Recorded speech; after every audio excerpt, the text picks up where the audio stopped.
दिवाली के लिए घर जाने वाले यात्रियों की सुविधा के लिए एसटी महामंडल की ओर से विभिन्न मार्गों पर 16 अक्टूबर से रोजाना 55 अतिरिक्त बसें चलाई जाएंगी। इसके अलावा यात्रियों की भीड़ के अनुसार आवश्यकता पड़ने पर अतिरिक्त बसें भी चलाई जाएंगी। दिवाली में यात्रियों की सुविधा के लिए महामंडल के छत्रपति संभाजीनगर विभाग ने योजना बनाई है। इस वर्ष नागपुर, पुणे, नासिक, जलगांव, भुसावल, अकोला, धुले, शिरडी, बुल्ढाना और लातूर के मार्ग से अधिक बसें चलाई जाएंगी। ऐसी जानकारी विभागीय नियंत्रक सचिन क्षीरसागर इन्होंने मीडिया को दी। काय सांगाल सर, सध्या दिवाळी येत आहे आणि दिवाळीनिमित्त आपल्या पासून ज्यादा बसेस कशा प्रकारे सोडण्यात आलेल्या आहेत?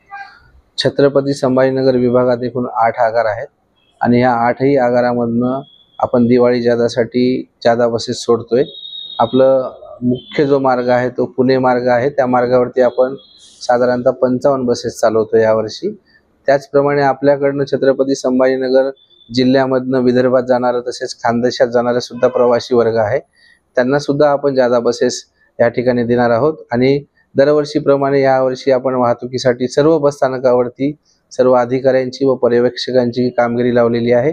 ज्या ठिकाणी जास्त गर्दी वाढेल त्या ठिकाणी आपण जादा बसेस सोडण्याचं नियोजन केलेलं आहे। कधीपासून आणि कसं?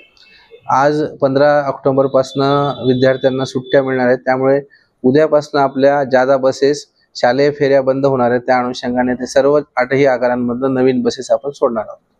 प्रवाशांना काय होईल? सर्व प्रवाशांना एकच आव्हान आहे की सर्वांनी महामंडळाकडून जी सवलत देण्यात येते त्या अनुषंगाने आपण वाहतुकीत करावी आणि सुरक्षित सेवेसाठी आपण एसटी महामंडळालाच प्रेफरन्स द्यावा हीच विनंती।